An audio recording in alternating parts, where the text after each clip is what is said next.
This is Made for More Living with Johnny Jennings, powered by eXp Realty. Online at madeformoreliving.com. So today in the radio show, I have, honestly, most of my favorite people. We have Valerie, our oldest son, Jack, is in the building, and a very special member of our family, Miss Samantha Joy Chase. Say hi, Sam. Good morning. Good morning. Good morning. So, for those of you, the reason why Sam's on the call is because we've had a lot of interesting people on the show. We've had business owners, we've had politicians, we've had people in the real estate industry, but most people have interacted with people like that before. Like before I was in real estate, I knew realtors, I knew lenders, I knew other business owners, but I never knew a Sam. I never knew what like your role was. And I don't even know if I've ever told Sam this, but because you and I really don't hang out a whole lot at all. But I had on, so have you ever heard of vision boards before? Yeah. Vision boards? Yeah. So I had on I still may be on there actually. I had on there a Mary Poppins, you know, and it had Jane and Michael, and they were on top of the roof and like the whole sootsie scene. Yeah. And I thought, you know what? It would be so great if we could have a Mary Poppins someday, if we ever have kids, if we could have a Mary Poppins, and that's essentially what you are to our family. So for those of you who are listening, Sam is, what would you describe your role? I think nanny would be a part of the description, but also I feel like I'm just like a second mom. That's something that my sister kind of talks about. She's like, I just need a second mom, not a second wife, a second mom to kind of deal with the things that I would rather not do, or I feel like I just need an extra hand in. Yep. So it's house stuff, it's groceries, it's trips, stuff like that. Adventures, yeah. Yeah, along with raising kids alongside. Yeah. Yeah. And Val, would you agree? Is that how you would describe Sam? Yeah, 100%. Yeah. The things that we, as a singular mom, just don't have time to do. You know, it's just, you know, 4 hands instead of 2. So, yeah. There are so many mothers out there that wish they had a Sam, or they had a Mary Poppins, or they had, you know, another mom. But I don't know. I'm not going to speak into why they don't have that. But I do know the reasons why we wanted that, and that was so Valerie, if she wanted to be more involved in work, she could be. But let's go through. But if she wanted to be around the kids more, she could be. Like they're not at another location. They're not at daycare. So Valerie. So let's break through. Let's break down the dynamic a little bit of what a typical, like how that works, like what a typical day looks like. So you typically arrive around 8:30. Johnny doesn't know any of this. Yeah. He's never there. Like, paint a picture for me. Yeah. Yeah. Paint a picture. I've never seen this before. No, I know I'm late for work if Sam's arriving. I know. That's always so funny. He's like, oh, sorry, you're late to work. Yeah. So just describe kind of what you do on a typical day. Typical day, I roll in, and I'm just super lazy and don't do anything. Oh, gosh. It's always movie day with me. It's always chaos in our house when you were, I don't know about that. Everything's burning down. That's a really good point. Like, for parents, we were like, okay, 5 minutes until Sam's supposed to be here. 3 minutes until Sam's supposed to be here.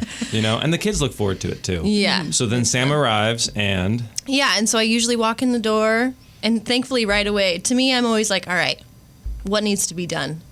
And I can see chores that need to be done for me immediately, which is good for me because then I can get Jack involved, and it works out really well to help him to have more responsibility.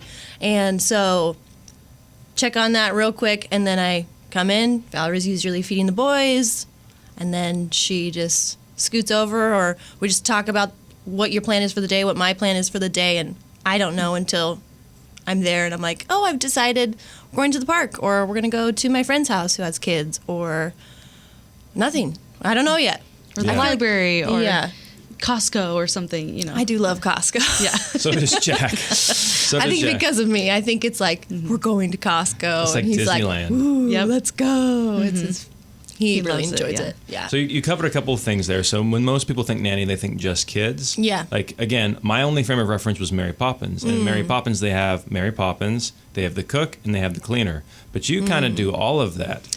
Yeah. So I feel like for different nannies, it's catered to each parent or each family. Totally. Yeah. And some it's full-time, some it's part-time. And for me, I think it started out with like, we need a nanny. That sounds really great. This is kind of what it looks like. It was more kid-centered. It seemed like it started out, and it was only one. Jack was like 8.5 or 9 months old. Yeah. And it's like, you want to grow your family, so you're interested in being alongside with us doing that. And then it was like, okay, now you also have some home responsibilities that while you're here, can you do? And then I think as I proved that I could do more and was capable, I think it just kind of morphed into like, hey, can you do all of these things? Which is just a natural, like, I just become hopefully a helper that can get stuff done. So, and you're an amazing cook. Like, Valerie's a really good cook. You know, so I was like, can Sam cook? We cook different stuff though, so I think it's cool because I don't cook as many like Asian dishes as you do. I'm not good at that, but you are, and so it's like, ooh, this is fun. It's different than what I'm good at. Yeah, I don't know what that is, but I do love any Asian cuisine food. I love the sauces; they're so good. But yeah, I do like. I love them too now because like, oh my gosh, they're so good. Yeah. Well, that was kind of one of the things I was going to say too, is like our, you know, because we've all been together for so long too, it's like, it's almost morphed into, you know, any like nanny family relationship is going to change over time, right? Like it's, you know, we've gotten comfortable with each other and it's evolved, and it's not like, you know, the first time you meet somebody, it can be a little bit weird, and it's like, okay, what are we going to do next? You know? But, it's not like business. We're not super. Right. I think we're a lot more comfortable and a little bit more family-ish. Yeah. But that takes time. That takes trust. Yeah. And so let's so just to recap, we met Sam. She's been with us now 2.5 years. Almost 2.5. Yeah. So Jack wasn't walking. Now he's walking and talking and won't stop talking. Valerie wasn't pregnant, and then she was pregnant, and then she had Ben, you know, and so our family has gone through a lot of stuff. Yeah. And during that period of time, your roles have expanded. And what I enjoy, something I really enjoy about having you around the boys, is there's a number of things. One is you don't plop them in front of the television. So we had a fantastic nanny before you. I'm blanking on her name. Steph? Steph, we had a great nanny. She left for another opportunity. Then in between Steph and you, there was this other person whose name I don't even remember. But we were in such a desperate situation to find somebody. We said yes. And I think all she wanted to do was plop the kids in front of a TV and sit with them all day. Yeah. Can I ask, was she younger or older? Younger. I think she was younger, yeah. But she just doesn't, she was like upset that we didn't have a TV. She was like, what am I supposed to do with them all day? And I was like, well, it's up to you. Yeah, clearly this isn't going to work. And then I said, well, the other nanny would always go to the park down the street, you know, and then she lasted 2 days and quit. And so what I really enjoy about you, like she called and said she had COVID, and then we never heard from her again. So I took it as she quit. Yeah. And but what we really enjoy about you is you take the boys on adventures. Like Jack has been to South Lake Tahoe a number of times. He hangs out with your friends and your family's friends and your family. And so it's not just him. You go to the library. We recently saw photos of him down at the Sacramento. Oh yeah, the Train Museum. You know, and so he's doing that with other kids. He's only 3, but he's getting all these different experiences that a kid who's in daycare typically wouldn't get. Like, I don't think he's socially starved, like socially isolated at all. Like we had like 20 little kids, maybe 15 for his birthday party. Right, you know? and like 2/3 of those were my friends. Yeah, correct. Their kids. And who he knows, and he's been hanging out with. Yeah. And so there's a lot of value that I think you bring in terms of the socialization. So if somebody was looking for a nanny, I would ask that, or I would suggest you make sure that that they're able to provide some assistance in that, or at least expectations are set in that. The other thing that I really enjoy is the discipline, which this can be, a point of friction for families. Absolutely, and I've worked for families who don't coincide with what I agree with, which is the Bible, and that's discipline is helpful and done in love is good. It's correction. It's a part of the rearing up a child correctly and under God's law. So I think discipline is helpful when done in love, not done out of anger, or it can just be done so wrong. And I'm not saying I do it perfect, although I do. Gotcha. But no, I totally agree with you. And but that your style also aligned with us, and you've all because Jack was our first kid. Everything that we're going through is a first with him. You've worked for other families. You're the youngest of 7, so you've been around a lot of kids. Your relatives have children. Oh yeah, that's something Val and I were lacking. So you're able to provide that clarity and that structure, and it's in sync with what we would do. And so again, if you're looking for a nanny, I would suggest make sure that they're going to, what the expectations are and what that nanny is going to do on a daily basis with the kid. And then 2, like how's discipline going to be handled, and just handle that flexibly. Well, yeah. And I would say, because I actually just got this question the other day from a friend who referred another friend to talk to me because she was thinking about hiring a nanny, and she's like, well, I don't even know where to start. Sure. Well, that's a really important thing is somebody in your home who's helping to raise your kids. It's incredibly important. That sounds scary to me. I can't believe you picked me. Well, that's kind of where I told her, I was like, you just start out, like, you don't know this person at all. Like, you have to get to know them a little bit more to establish that trust, right? Like, because you're leaving your kid with this person, right? So I'm like, we'll start small, try, like, hire a babysitter or take them to the gym and, like, leave them with the little people that watch the kids at the gym, right? So you can try to at least like learn how it feels to leave your kids with other people too, because it's not. It is stressful. Like for sure. Yeah, I can't. It's like baby steps, right? It's getting to the discipline. That's like way down the road of like, okay, we've established our relationship as a family together. Yeah. But like even starting out, it's just getting to know this stranger that's in your house, basically. Yeah. But yeah, I mean, it's just time, and I think. Obviously the wrong people don't work out and the right people do, I think there's, it's meant to be kind of, so anyways, just my 2 cents. No, good points, sweetheart. And the third thing that I really enjoy is the spiritual aspect. So that wasn't present with the first 2 nannies. And so honestly, what I was more interested in was somebody who spoke Spanish, because it was really important for me to have the boys around somebody. That was not happening with me. And that's not happening for you. If you're listening to the radio, no, Sam does not speak Spanish. And probably won't. And probably never will. It's all good. You can pay me to do it, I guess, if you want. Just kidding.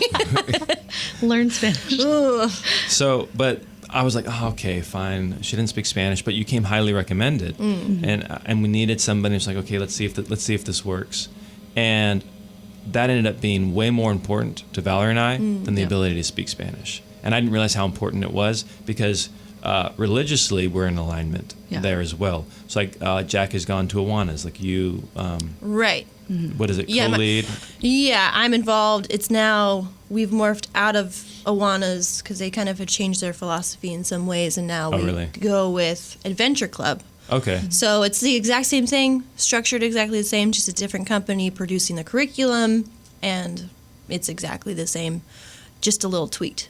Okay. Just a little bit less woke, which is what we really like, a little bit more traditional. Okay. And so our church has really liked that for the last, I think, 3 or 4 years we've been doing that. Okay. So yeah, it's been really great. And one thing about that is like you guys are like, what are you guys like, every morning I come in and we talk about what we're going to do. And one thing is I bring to the table, my friends are doing this, and most of my friends have kids, and it's like, we're going to go to the train museum, or we're going to, like Halloween one year, it was a really fun fall festival at Adventure Club. It aligned with the same day. Yep. And so Halloween took him to that, and oh yeah, that was fun. That was really fun for him, and he was really happy. And thankfully, he is so likable. I think if he was not likable, kids would be like, why are you bringing him around us? He's not even your kid. Like, get out of here. So that, and I think that has to do with all 3 of us and the outer rung of people influencing his life. Is like, is this kid likable? Is he fun to be around? Is he polite? I think, and that's something that we've also been really disciplined ourselves on, of being like, okay, these are the polite things to do. This is how you are a gentleman. Like, just about every single day I have him open the door for me and Benny, because usually I'm pushing Benny in the stroller. And car doors, he always helps me with that. And I always, it's always an opportunity to help him to learn what's right. And so just yesterday we were at the park with one of his little girlfriends and their nanny, and she had a stroller, I had a stroller, and then the 2 kids were up front, and Jack just wanted to bolt through, and I was like, stop, you need to take a look around, see what you can do that's best for the whole situation, and show people partiality. That's something that I've been working on with him is, as a Christian, like, we are to die to self, and so that can start right away. I mean, it's hard with Ben because he's wild, but just like... For reference, at the time I was recording, Ben is 9 months old. Yeah. So yeah. So he's got limited capacity. And he's a wild man, especially compared to Jack. They're totally in opposite. my opinion, nothing alike. Yeah. Just personality-wise. But just showing partiality. So it's always an opportunity to, what can you do that suits the situation best? And be a gentleman, because he is a little boy. Show him to be courteous to people. I think that's a huge thing, is to allow people to go ahead of you. And think about that, others. Yeah, and that just bleeds in to his whole life. Is like, correct. What do I want here? Okay, that's fine, but how can I show partiality to other people? That's what's more important than my own desires. Yep. And so some of it, it's just a little inherent in who he is as a person, but some of it has also been fostered or cultivated by you. So like, he'll compliment people on, hey, you look so, he gives a lot of compliments. Yeah. Tons of compliments. He's always asking how people are doing. He's always, he's showing that he's thinking beyond himself, and that I believe has been trained. Like, there's a little bit in there, but that has been ingrained in him to do that. Yeah. And that's a testament to you, because you honestly spend more time with him than I do. So my typical day is I wake up and I try to get them out of their cribs. I try to book in their day. I try to be there when they wake up, and I try to be there when they go down. But the rest of the time, it's up to Valerie and you, largely, to do that. And the last thing I'll say before we go to break is, we've talked about the discipline. We've talked about all the different things that you do and how we align, like religiously, spiritually. And I just think it was so cool that, like, our little boy, like, is praying for meals, is he knew the fruit of the Spirit. Like, I don't know how old he was. Like we were just running through that super fast. Well, there is a really cool gentleman who has kids, and he's Christian. He wanted to turn the Bible into songs so that's easy to remember, because I think it's just scientifically known, if you put words to rhythm, you remember them a lot better. Absolutely. For sure. And he has fun songs, and he has verse songs, and so one of them is the fruit of the Spirit. And that one's so catchy, maybe that's why it just plays a lot, and it also has a little funny intro with some characters that Jack really likes. And that's just something that I typically don't. There's only like a couple of songs. There's a couple of Disney songs that he loves. I think Disney's just really in tune to what makes Very kids catchy. tick. So it just plays really well. And it's none of the new stuff. I only play the old stuff, just about. Like the Aristocats, he loves the Aristocats. He loves Aristocats. 90s Disney. I think it's because it's my favorite, so I've been like, you're listening to this. I think it's one of my dad's favorites as well. It's super It's quality. good music. I love it. Yeah. And what was the question? We were just talking about how cool it is that you've instilled that in Jack too. Like Johnny was saying, he prays before meals and stuff. Right. Yeah, and the fruit of the Spirit. So this guy, I forgot his name, but he has a little band. It's Slugs and Bugs. Yes. The Penguin. And it's super fun, and it's all this Christian songs, and they're great. And some, like I said, are silly. Like one talks about tacos or the pangolin. Or the pangolin song. Oh my gosh, I've heard that one in my dreams. Favorite. Yeah. But the fruit of the Spirit one is really good, and he loves that one. So when we come back, we will be talking about exactly how we found Sam, why we trusted her to watch our little man, and now both our little men, and we'll cover some fun questions as well. Back after this. So as we've been talking about today, a home obviously is more than 2x4s, a roof, and some drywall. It's your home. It's where you raise your family. It's where you create memories. So who are you going to trust with that important transaction, whether it's buying a home or selling a home? We recommend Johnny Jennings and the Tom Daves team at Made for More Realty. Why? Because one, they've been voted #1 team in Roseville for the past 3 years. They have over 800 5-star Google reviews. Plus, they go above and beyond to take care of the people that they're working with. You can trust them. And it's more than just one person. It's not just Johnny. It's his entire team that's going to help you with every aspect of this journey when it comes to buying and selling your home. Like, for instance, Jessica and Brian were selling their home and retiring out of state. They needed to make the most money possible because a large portion of their retirement funds was tied up in the equity of their house. They were able to get this couple, Johnny Jennings and his team, $35,000 above list and help them make a smooth move out of state. Or, for instance, Betty. She worked with Johnny Jennings and the team at Made for More Realty in the past to sell her home.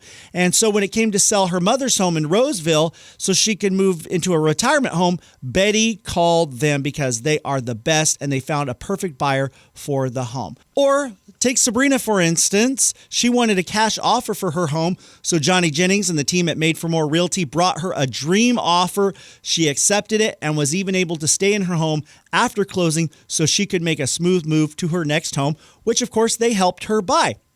Here's the deal. Johnny Jennings and his amazing team, they can get you at least 3 cash offers on your home in as-is condition. No staging, no cleaning and organizing, no open houses, no costly repairs on your home.